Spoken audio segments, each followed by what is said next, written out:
Well,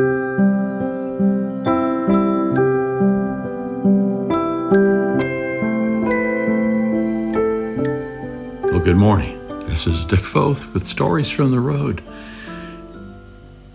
It's dark outside, but the birds are singing. It's 5-ish, about 72 hours before what we call Mother's Day. Mother's Day is what this podcast will be about. I'm fascinated by where that started. There's lots of stories about where Mother's Day officially started, but I think it's fair to say that for the way we celebrate it, at least in the United States, it began in West Virginia at a Methodist church with a woman by the name of Ann Jarvis, who herself, all of her life, was not a mother. But she loved her mother, and she reflected on it by wanting to have a day to commemorate it. And in 1914, President Woodrow Wilson signed an official Mother's Day proclamation that would designate the second Sunday in May each year as that day. She, Ann Jarvis, wanted to capture the care and nurturing that she felt from her own mom. And they actually designated a flower, a white carnation, as emblematic of the day, saying this, that it symbolizes the truth, purity, and broad charity of mother love, its fragrance, her memory, and her prayers. I find this fascinating. The carnation does not drop its petals, but hugs them to its heart as it dies, and so too mothers hug their children to their hearts, their mother love never dying. This is going to be a tale of two mothers, a young one and one who is forever young because she's now with the Lord, my mom. But let me begin it this way. You can look at Scripture, and over again, you have mothers that are brought to the forefront, whether it's Moses' mother or Samuel's mother or Jesus' mother, if you will. And Paul, the Apostle Paul, interestingly enough, when he speaks to his sort of spiritual son, Timothy, he says something very interesting. This is in that letter to Timothy in the New Testament. 2 Timothy 1:5 reads like this: I thank God whom I serve as my ancestors did with a clear conscience. As night and day I constantly remember you in my prayers. Recalling your tears, I long to see you so that I may be filled with joy. I am reminded of your sincere faith, which first lived in your grandmother, Lois, and in your mother, Eunice, and I'm persuaded now lives in you also. Generational loving, generational caring and nurturing is characterized by mothers and grandmothers. Years ago in Washington, D.C., I asked 5 guys sitting in a room, they were a bit older than I, who in their lives had left their fingerprints on their souls, if I can put it that way, in a profound way, in a positive way. And 4 of the 5 instantly said, my grandmother. Well, I want to introduce you to my friend Mackenzie. Mackenzie Matthews and I now have known each other for a number of years. She and her husband, Justin, spend their time. They're both in pastoral work, spend their time investing in a lot of people. But she's a delightful person, and here she is. We call her Mac.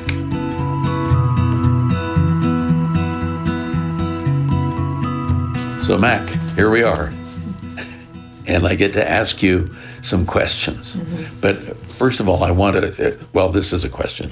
I just want to read you a couple of quotes that I just pulled off the internet. You can get 100 of these quotes off the internet, but this is about moms. This is George Eliot.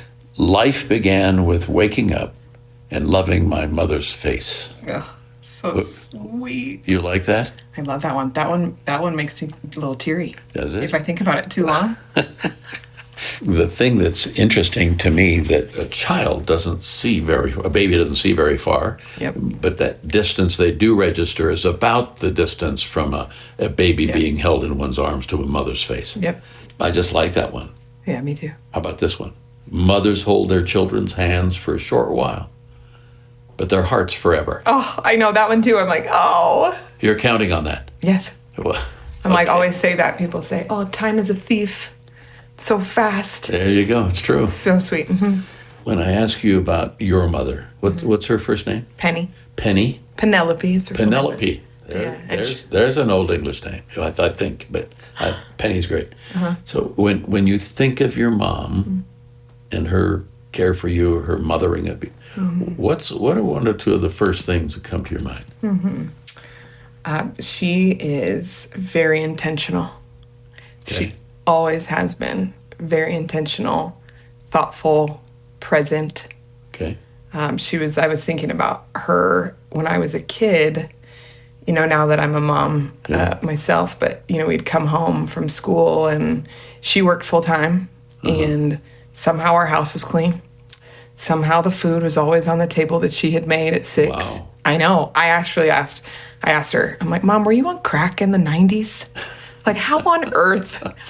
I can't possibly do all of these things, but she set a really high bar, a good example of knowing and loving and presence and intentionality as a mom. So she worked outside the home. Yeah. Full time. And then, of course, I read one quote that said, a working mother is redundant. It's true. So you're a mom of 2. Yes. Tell me about your first one. Oh, I would love to. His name is Powell. Yes. Yep, he's almost 5. He's brilliant. He is brilliant. He's such an extrovert too. Yes. Which it cracks me up. He has never met a stranger. He loves to learn. He loves to talk. And he's just as sweet as can be. This age, I think I've said that at every age. Yeah. It just gets more and more fun, but he is so fun right now. Well, he wouldn't even have to be homeschooled to walk up to somebody and introduce himself, right? No, he does that. He just does it. Yeah, we went to the park the other day. We don't know anyone at the park. We just go to the public park. We weren't meeting anyone there. I say that.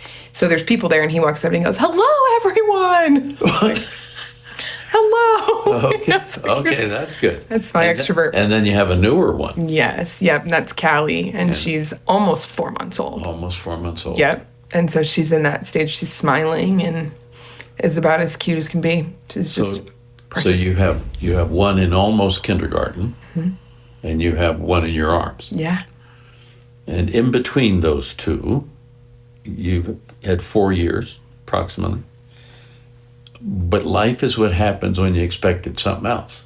Give us a snapshot, seems too light a phrase, but give us a view of those 4 years. Sure. So when Powell was 18 months old, when we were dreaming about being pregnant again, I found what felt like a golf ball-sized tumor, and come to find out that it was a really scary, aggressive form of breast cancer. Wow. And I was in an emergent case, rushed into all the things that you do when that's what you're facing. And so had 6 months of chemo, the intense chemo, surgery, radiation, more chemo after that.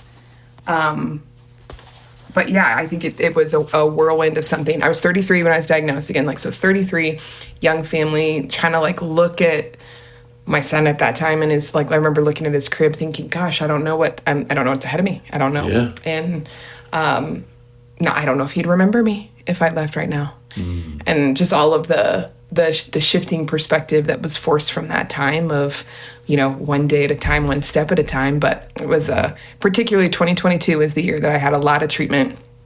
And I always say, I turned over every stone in that time, did all the treatment things and through into 2023. But that was one of those very unexpected curveball things that completely shifted.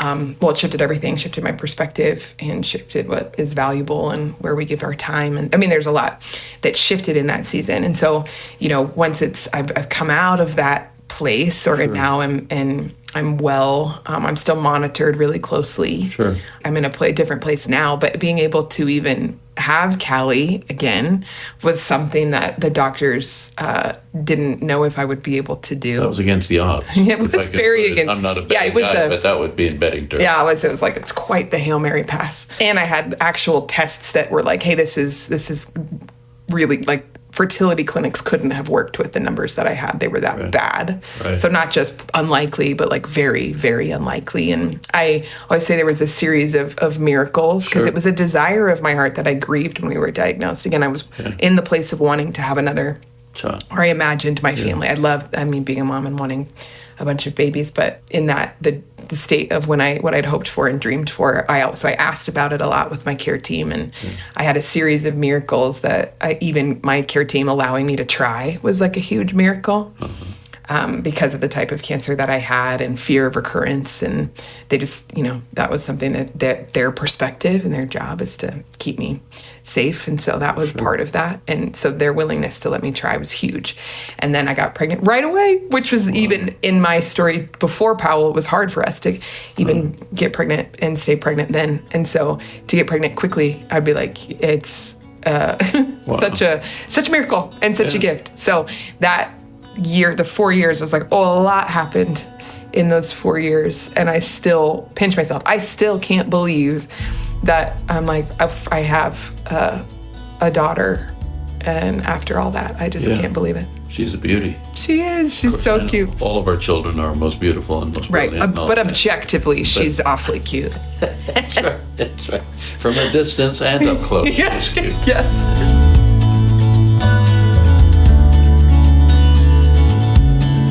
We're doing this around Mother's Day weekend, and my next part in this podcast is I'm going to be talking about my own mother, who, if she were alive today, she would be 115 years old. She passed away at 100, and I'll talk about that more in a couple minutes on the podcast. But when you think of what I love most, or what stirs you most about being a mother? Because I can try to imagine all I want, but I'm a guy and I don't get that. So, right?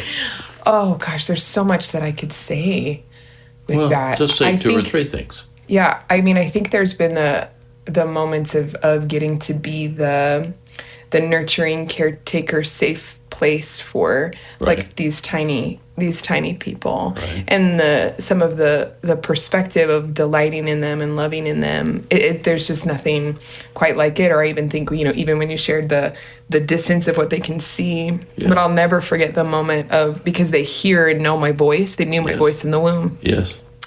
So even with both of them, of the moment of when they are placed on my chest and I say something to them and their eyes look at me because they know my voice. There's nothing quite like that of getting to be or getting to be the caretaker for them that only a mom can really be. Yeah.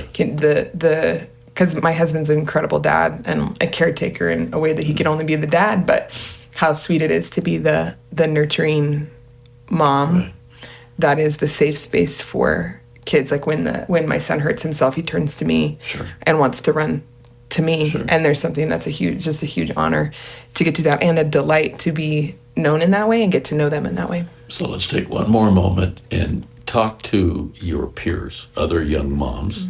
And of course they can teach you stuff. Let's say there's somebody's listening who's mother of a young child, and they got colic or they're climbing up the wall. I mean, all those things.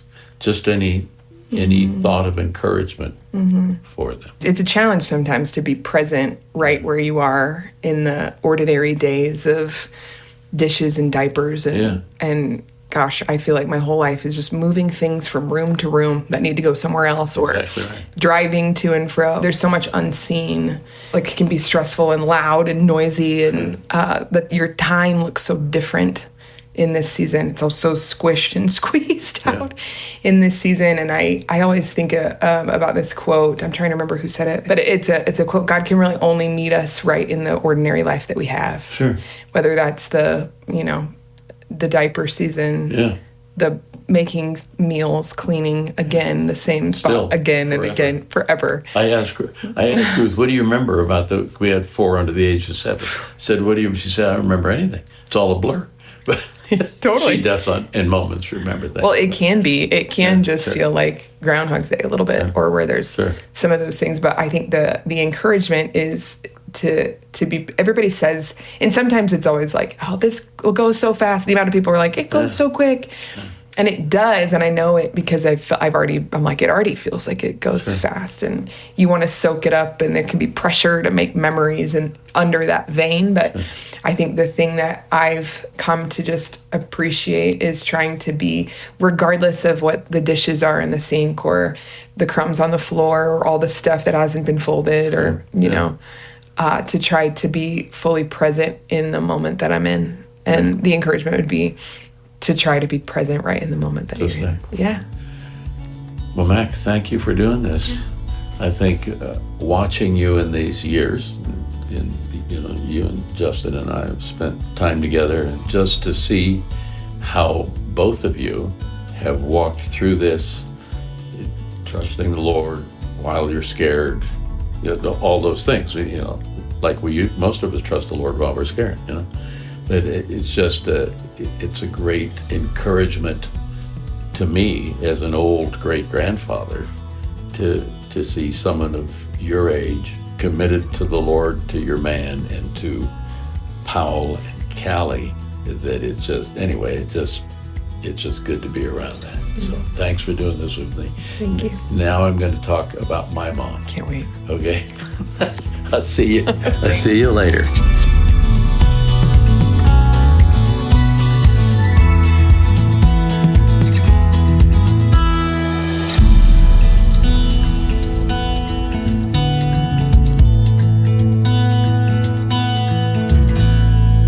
As I said in that brief conversation with Mac, there are hundreds of quotes available to you on the internet and other places. This is one that I just love. A mother is a person who, seeing there are only 4 pieces of pie for 5 people, promptly announces she never did care for pie. Is that cool or what? My mother was like that. My mother was born Gwendolyn Vance Boyd in the Central Valley of California in July the 11th, 1910. That was a time when I believe Taft was president. There were 1,000 miles only of paved road in the United States. The per capita income of the average worker was $945 a year. She would endure, a few years later, the effects of the First World War, the great influenza pandemic.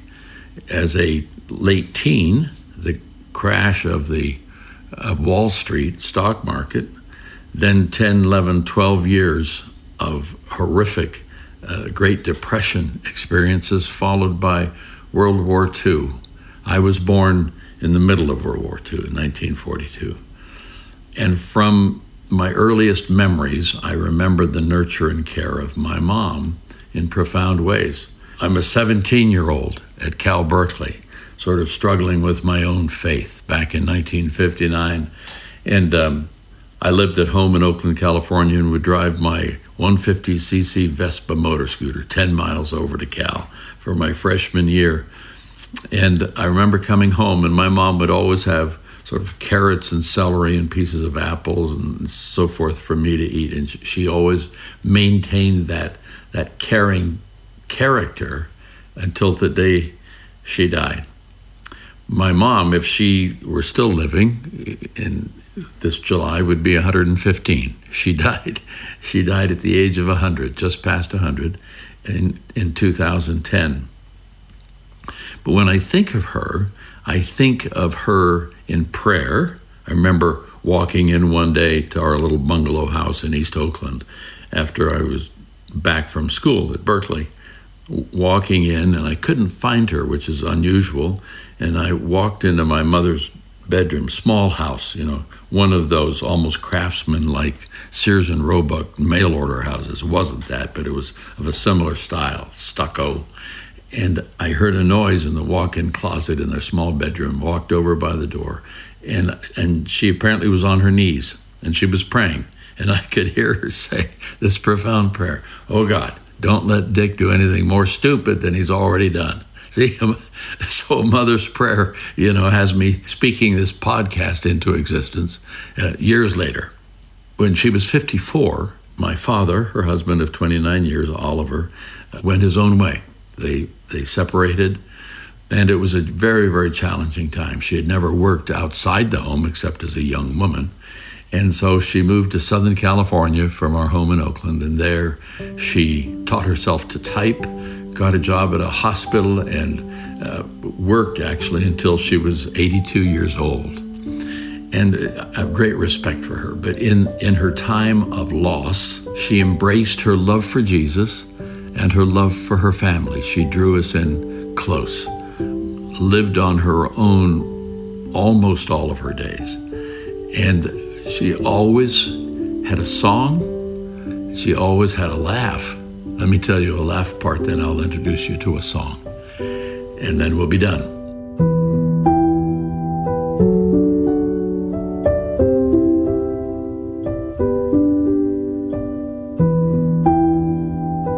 One of my favorite stories is she was old school, and my nephew Rick told me this story. This is years ago.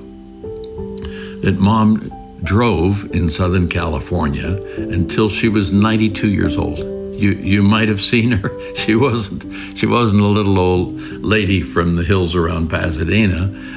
She put the pedal to the metal, and she thought we were still back in India, like she had spent her early years. My early years were spent in India, and you just put the pedal down and went for it.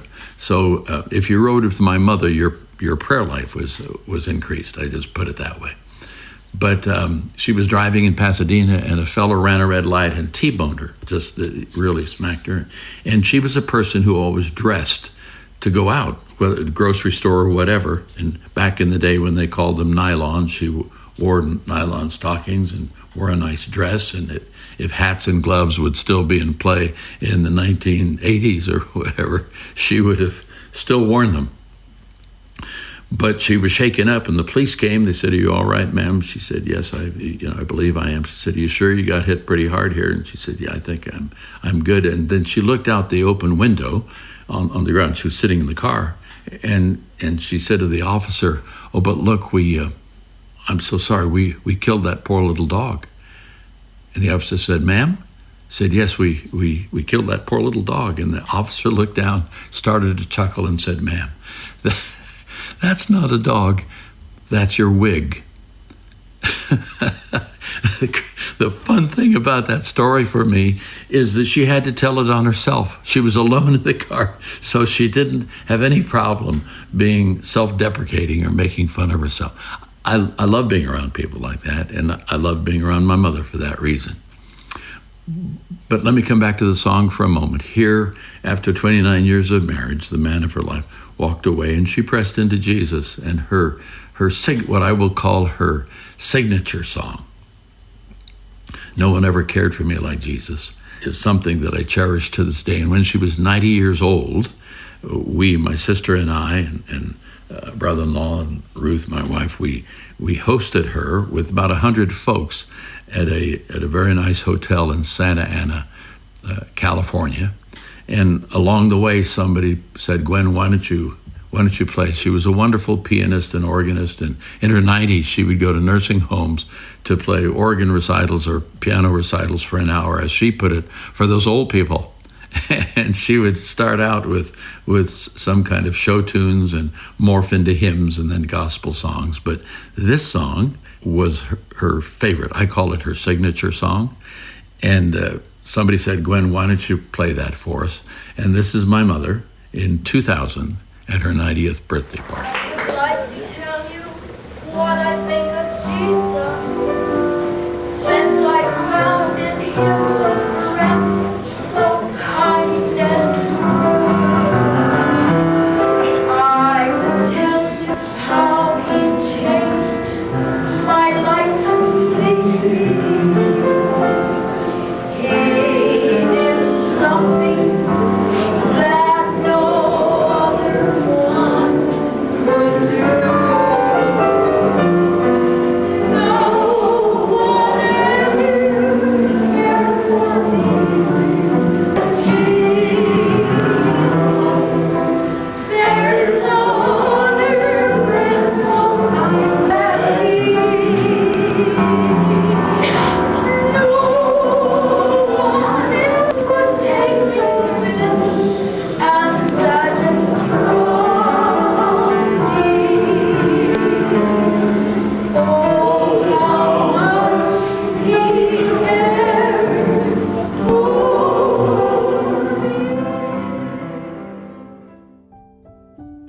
So for all of you mothers out there, thank you for who you are.